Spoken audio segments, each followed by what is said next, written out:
Hi, my name is Judy Vitale. This is your Weekly Horoscopes at Work video for October 5th through 11th, 2015 from readthestars.com.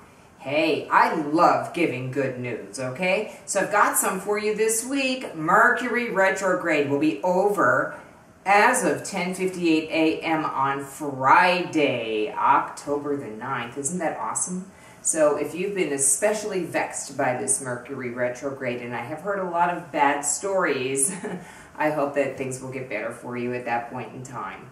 Some other news this week, some great stuff happening. On Tuesday, very high-powered day.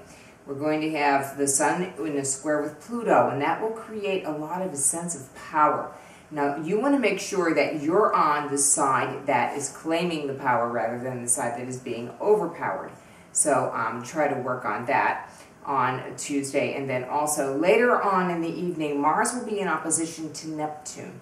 People could be doing things behind your back at this point in time. So again, if you have something that you need to do that is maybe not exactly, well, you don't want to do anything illegal, but you know what I mean. Something that will allow you to get away with an activity that perhaps will be stopped by someone at a different time, that will be a good time to do it. But at the same time, watch your back, especially if you do something that isn't straight up, somebody is more than likely going to do the same to you. So keep that in mind. On Thursday, Venus moves into Virgo.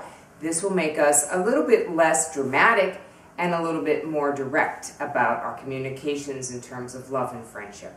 But it's also very nice. If you're into something also that has to do with organization or something where you create crafts or things of that nature, this is a really good time for you. That happens on Thursday. Then on Sunday, you think it's going to be relaxing. Well, actually it's going to be very uplifting. We're going to have Jupiter in a trine with Pluto, so that's an empowering kind of force, and then the Sun will be opposite Uranus. So with that empowering sense of force, many people will make some moves and make some decisions that will set us up for a terrific week next week. So we'll talk about that when that time comes. Now I'm going to take you through day by day. I want you to especially pay attention to the void of course moon periods. Void of course moon means don't make major purchases. Be careful if you have to arrange meetings.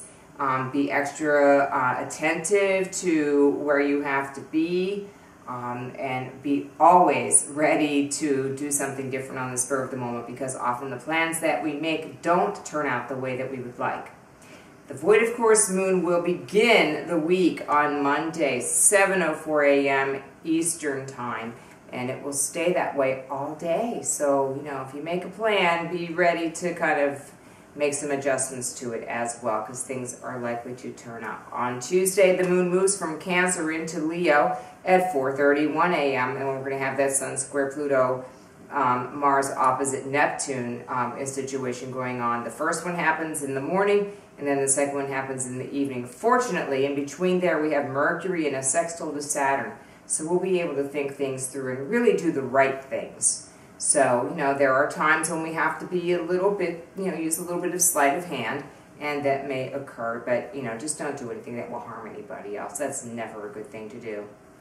On Wednesday, the moon will be in Leo. People will tend to be slightly dramatic, but then again, if you have to make a presentation, you'll get that little bit of theatric nature that will allow you to do it in a way that will get people's attention. Moon goes void, of course, at 5:10 p.m., so that means, of course, things will not turn out the way that they are supposed to, or the way that everybody says they might. So that's a really good thing for Wednesday night to remember. And then we have the void of course moon all day again on Thursday, up until about 3:50 p.m.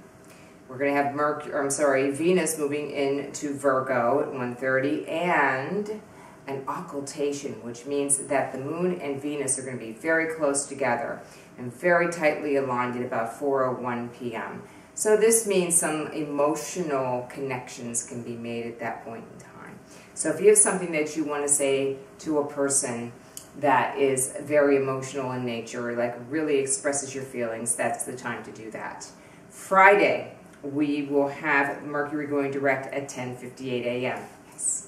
And then later on in the day, the moon goes void, of course. That Virgo moon will go void, of course. So get some things organized Friday afternoon and get set, because Saturday, void of course moon all day. Kick back, relax, do something fun.